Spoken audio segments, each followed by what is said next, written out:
My name is Dr. Manisha Gupta and I am Assistant Professor in Noida Institute of Engineering and Technology in MBA department, and I welcome you in today's session of the business research method. In today's session, we continue our discussion with the graphical representation of data, and after that we start the hypothesis, and in the hypothesis we are going to deal with the basic concepts of the hypothesis, which include null hypothesis, alternate hypothesis, level of significance and decision in hypothesis.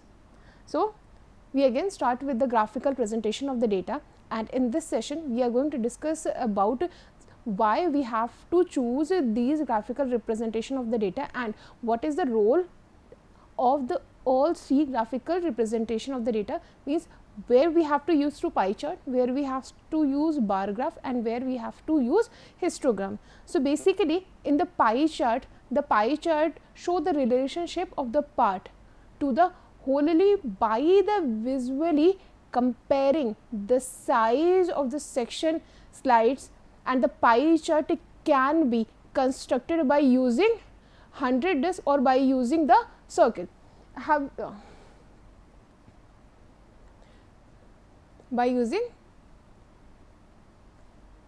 100 disk or by using circle, and the 100 disk is built on the concept that the whole or anything is 100%, means they divide the whole circle in 100%, or they can use a total sum which is divided in the whole circle, and here they use the concept of either the 100% and while when we prepare the circle, then the circle built on the concept of the 360 degree as a whole of anything, and both the method of the creating the pie chart can be accepted and both will be provide the same result. And the every section has the different color to enable the observer clarity. As you see in this pie chart shows the central tax revenue of the budget of the 2020 and the 2021, where they divide the whole budget, whole central tax revenue into the different part like GST, income tax, corporation tax, custom, excise and other. And what way they do? They take the whole number and give the every segment different color, like the GST has your yellow color, then the income tax was represented with blue color. So, it is a seen that the different color enable the observation to clearly and see the difference in the size, and what the size depict? The size depict the numbers. If any size has any size is bigger, it means their percentage or the whole number they are greater than the other parts or the other variables. As you see, the customs has a very small size, which shows that it has a very small proportion in the central tax revenue. And in the pie chart is best used when we trying to work out the composition of something, like here they are trying to make the composition of something, means they are trying to make the composition of the central tax revenue. Or you can take one more example, the center transfer to the state, means the amount which the center transfer to the state in their union budget. So, you can see there is also seeing that they divided into the number of form, like the state's share in tax or the centrally sponsored scheme or the finance commission grant. So, it is divided into three parts, and which is the bigger part? Bigger part is your state share in tax, which shows that it has the maximum percentage or it is in a maximum number. And if we categorize data, then using the pie chart would work really well, as each slide can represent the different category. As here the every slice of this pie chart represent different thing. This represent your share, this represent your share, state share in taxes, this represent your centrally sponsored scheme, and this represent your grant given by the finance commissions.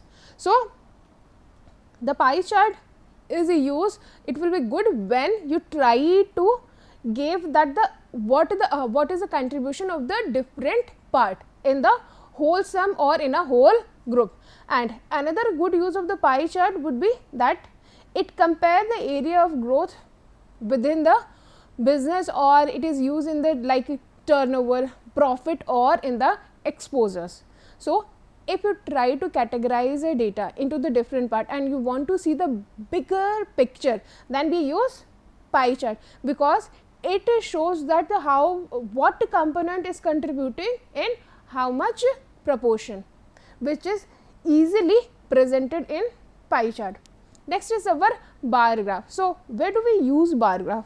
The bar graph helps to compare the different set of data among the different group easily. Here in the pie chart you are seeing the only the one group of the data. Like if you see the previous slide, then one slide, one pie chart is showing just the center tax revenue from the different part, other is showing just the center's contribution to the states. So here they are talking about the only one components or one category, but in a bar graph is used when you want to compare the different state of data among the different group, means you want to compare with the different groups, and it shows the relationship using the two axes.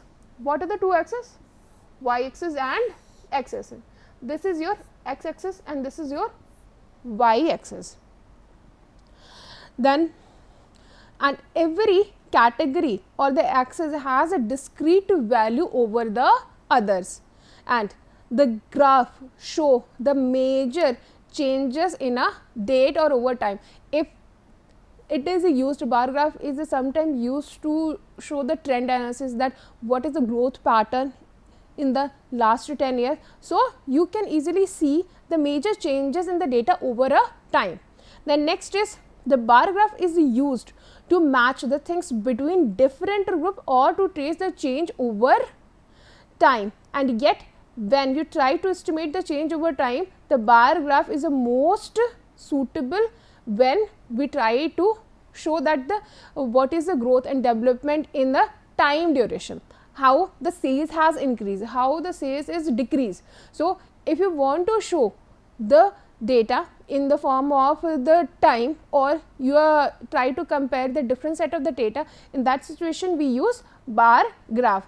As here the information is giving that number of the people in a car traveling on the local road in one morning, means what it is seeing, they are try to comparing or using the data about the colors of the cars. Like most of the people have seen grey color, then black, then red, then blue and white. So every single slide is showing something else, and bar chart poses the discrete dominance of the division and the normally scale, so that all the data can fit on the graph, and there is no regular order or the division being matched, and bar on the chart may be organized in any order. There is no change. Suppose if you want to change that the grey table should be at the place of the white cars and the white cars should be at the black car, then your result will not be affected. Now histogram. So when do we use histogram? Histogram is used in many different situations to offer insightful look at a frequency distribution. There is a difference between your bar graph and the histogram, is that in the histogram you will see the continuation of the data, means there will be some slight increase in your x axis, but in the your bar graph there is no continuation of the frequency of the data. There may be, you can use on your x axis, there is chances that you can put nominal data also, but in the histogram the most of the time you cannot use the nominal data, you have to use the data which is in numbers and which should be in continuation. For example, here there is example given, the distribution of the property sales in January 2013 to the September 2029. Here in the y axis it is showing the number of the properties, and in the x axis showing the price sales in 1,000. So 50,000 to 1 lakh, 1 lakh to 1.5, then 150 to 200, 200 to. So there is a continuation of a data on your y axis, and over a time the histogram can show the normal distribution is for the process, and that is running smoothly, and it can also be shows your normal distribution curves in a business or in a strat, what we have seen the normal distribution curve. So it can be easily represented when you use histogram. Then however, by routine producing histogram, any variation is quickly detected.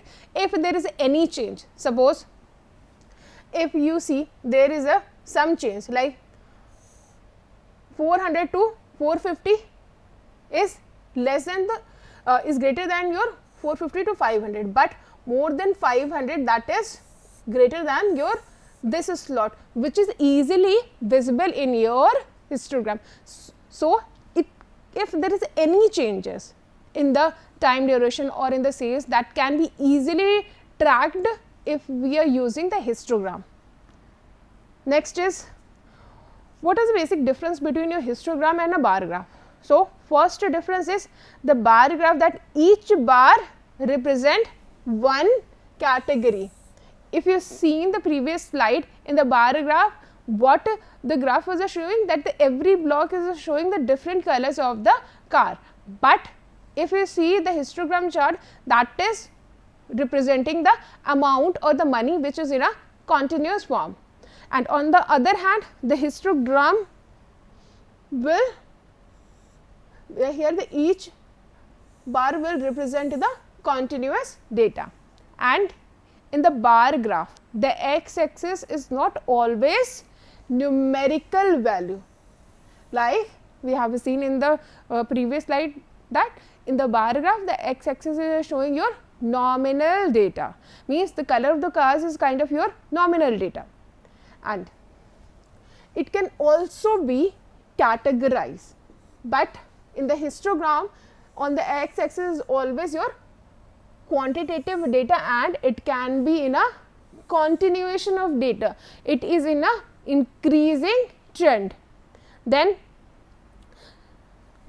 due to the above factor, the histogram can be observed for your, if you want to study the skewness, then you can use histogram, because the pattern and tendency of the data will fall in more or in a low, or in if there is any increase and decrease, then you can easily see in the histogram, which we cannot see in the bar chart type of graphical representation.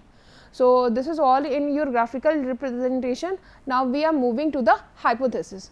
So hypothesis is a very important statement in our research, and we prepare our hypothesis at the time of the planning of the research. So basically, what is the hypothesis? So hypothesis is defined as the proposition or the set of the proposition set forth an explanation for the occurrence of the some specific phenomena. It is just the statement which is going to, which we want to prove our in a study, that here is some statement is given like, the student who receive counseling will show the greater increase in creativity than the student who is not receiving counseling. So it is just a statement, and in our study we want to prove that this statement is correct. So hypothesis is the statement upon which we try to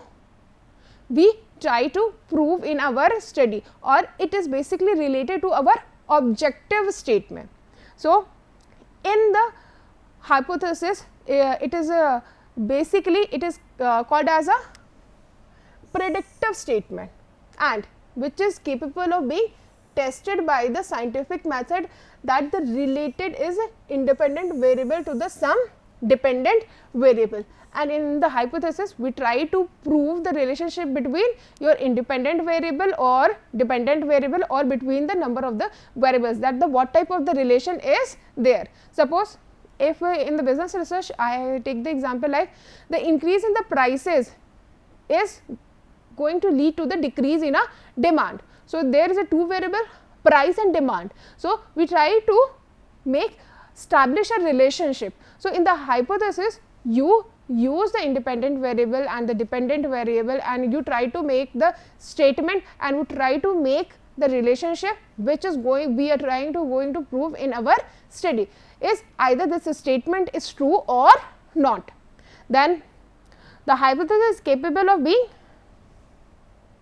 objective, verified and tested. Whatever the hypothesis or statement we take, it is being objective, means it should be related to your objective, it should be verified, it will be able to be verified, and we can easily test those hypotheses. Thus, we may conduct that the hypothesis statement that we are looking for, and it is a proposition that which we put and test to determine the validity. So, what do you mean? Means it is a proposition, means proposal which can be put to test to determine its validity, means we try to test the validity of the statement, and this is your hypothesis. Then what is the basic characteristics of the hypothesis, or what is the basic characteristic of a good hypothesis? So, these should be the characteristics of your hypothesis, which means conceptual clarity. The statement which we take in our study should be clear. Then specificity, means the statement should be specific and limited in scope. It should have the limited scope, not a very wide scope. Then consistency, it should be aligned with our objective of research. Then testability, the statement which we have taken should be capable of tested, means we can test that this statement is right or wrong. Then expectancy, it should be expected the relationship between the variables, means in our hypothesis we always try to establish the relationship between the variables. Then simplicity, it should be stated as far as possible in the simple term to eliminate any type of the confusion or error. Then objective, it should not include the valuable judgment, relative term or any moral preaching. Then theoretical relevance, it should be consistent with the substantial body of the established and known fact of the established theory. And last is your available technique, means we should have the statistical method to prove that our hypothesis is true or not. Now, there is a few basic concepts in the hypothesis testing. First is your null hypothesis, alternate hypothesis, level of significance, decision, then type 1 error and type 2 error, and the two-tailed and the one-tailed test. And in this session, we are going to deal with these 3 points, and the rest 2 points we will continue in next session. So, what is basically the null hypothesis and the alternate hypothesis? The null hypothesis is if we talk about the context of the statistical analysis, we often talk about the null hypothesis and the alternate hypothesis.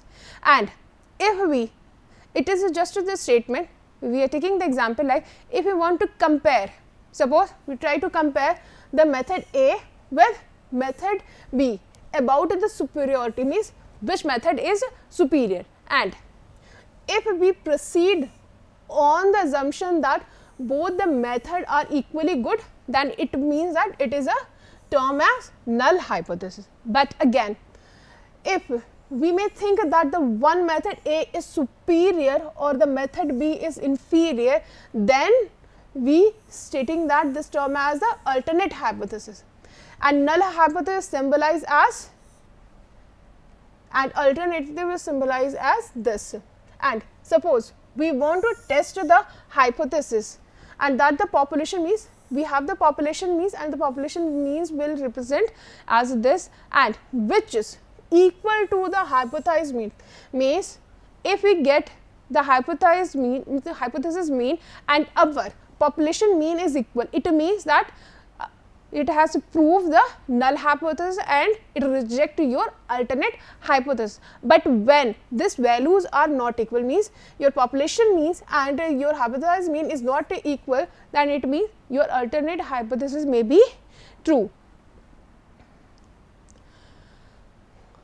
If our sample result does not support the null hypothesis, and then we should be concluded that something else is true, and what we concluded is rejecting the null hypothesis is known as alternate hypothesis. And in other words, the set of the alternative hypothesis to the null hypothesis referred to as a alternate hypothesis. And we basically made the statement which we want to prove in our alternate hypothesis, and what statement we would like to disprove is in our null hypothesis. So, we can easily say that the hypothesis which we want to prove that this statement is true, that is most of the time is our alternate hypothesis, means you want to prove that the hypothesis is true, then what hypothesis you want to prove true is your null alternate hypothesis, and which you try to disprove is your null hypothesis. Suppose take a statement like employee satisfaction is affected by the compensation practices, and we try to prove that the compensation has a direct impact on the employee satisfaction. So, when we say the employee satisfaction can directly impacted by the compensation practices, that is our alternate hypothesis. But when we say that the employee satisfaction is not affected by the compensation practices, then it will be our null hypothesis. The null hypothesis and alternative hypothesis is chosen before the sample is drawn, and the researcher must avoid any type of the error from the data he collected and the testing of the hypothesis from the same data. So, for this, in the choice of the null hypothesis, the following concentration we have to prove. Alternate hypothesis is usually the one which we wishes to prove, and the null hypothesis one which we wishes to disprove. Thus, the null hypothesis represent the hypothesis which we are trying to reject, and the alternate hypothesis represent which represent the all other possibility. That is a first important requirement. Second is, if the rejection of the certain hypothesis when it is actually true involve the greater risk, and it can create a error in our study, and it is taken as a null hypothesis, because when the possibility of the rejecting it when it is true, it is called as level of the significance, which is chosen as a very small. We talk about the level of the significance in the next class, and null hypothesis should always be approximately the certain value specify the hypothesis, and it should not be state about the approximity of the certain values. So, these were your null hypothesis and alternate hypothesis. Now, come to the level of the significance. What is basically the level of the significance? It is basically very important concept in context of the hypothesis testing, and it is always in a some percentage, usually in a 5% or 1%, and which should be chosen with a great care, so that the reason that in the case if we take the level of the significance at the 5%, it implies that the null hypothesis will be rejected in the sampling result when the observed evidence has less than 0.005 probability of the occurring a alternate hypothesis. Means we are talking about there is a 5% chance of the null hypothesis for the rejecting of the alternate hypothesis. Then here we are trying to say that in case we take the significance of level of the 5%, then this implies that the null hypothesis will be rejected when the sampling result and the observed evidence has the less than probability of 0.05 probability, means 5% of the occurring a alternate hypothesis is true. And in other words, the 5% level of the significance means that the researchers is willing to take as much as 5% risk of rejecting null hypothesis when the null hypothesis happen to be true. The level of the significance talks about when we try to say that